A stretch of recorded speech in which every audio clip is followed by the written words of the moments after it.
اس سے پہلے ایسا دوسری جنگ عظیم کے دوران ہوا تھا جب نیو یارک کے ٹائم سکوائر پر نیا سال شروع ہونے پر بال ڈراپ کرنے کی تقریب کو 2 سال کے لیے منسوخ کر دیا گیا تھا، لیکن پھر بھی لوگ اس روایت کو دیکھنے اور 1 منٹ کی خاموشی اختیار کرنے وہاں آئے۔ اس سال نئے سال کے استقبال کے لیے کیا تیاریاں ہو رہی ہیں، یہ جاننے کے لیے چلتے ہیں نیو یارک میں ہمارے ساتھی انشمن اپٹے کے پاس۔ انشمن، اس بارے میں بتائیے کہ اس سال کیا تیاریاں ہو رہی ہیں اور یہ پچھلے 3 سالوں سے کیسے مختلف ہیں؟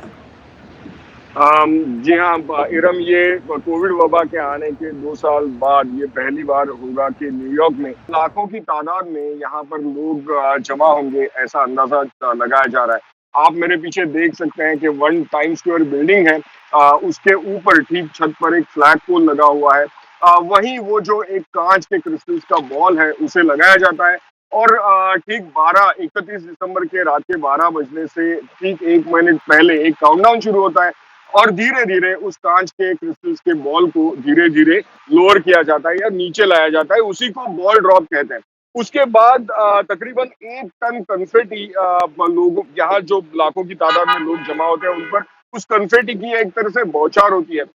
خاص بات یہ بھی بتانا چاہتا ہوں کہ یہاں پہ ایک وال آف وشز لگائی جاتی ہے، 1 دسمبر سے لگائی جاتی ہے، جس پر اپنی جو نئے سال سے جو امیدیں ہیں، جو خواہشیں ہیں، اس کا اظہار لوگ ایک کاغذ پر اتار سکتے ہیں، اس وال پر وہ لگائی جا سکتی ہے، اور جس کنفیٹی کی وہ بوچھار ہوتی ہے اس میں وہ خواہشیں بھی ملائی جاتی ہے۔ ایک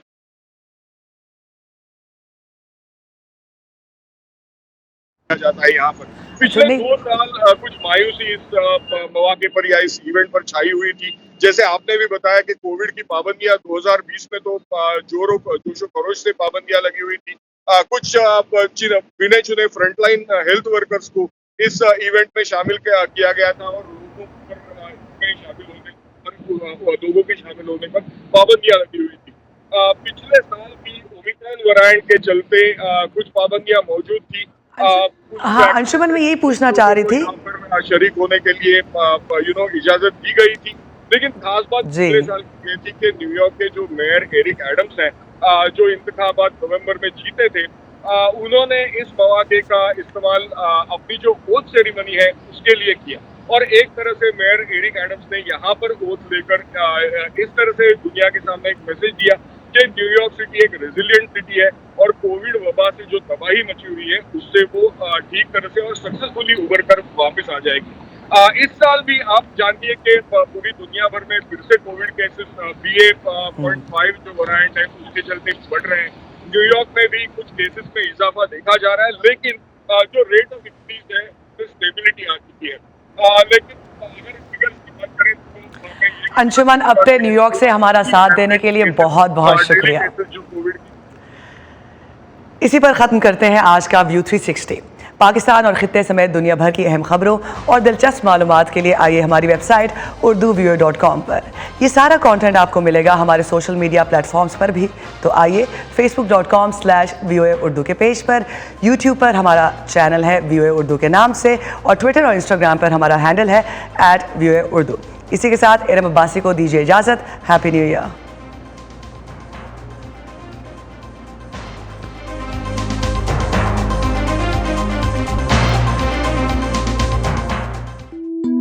کیا آپ کے موبائل اور لیپ ٹاپ پر وائس آف امریکہ کی ویب سائٹ نہیں کھلتی؟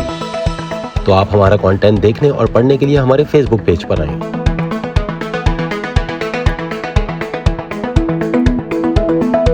یا ہماری smartphone app download کریں جو ایپل اور اینڈرائڈ دونوں ڈیوائسز کے لیے دستیاب ہے۔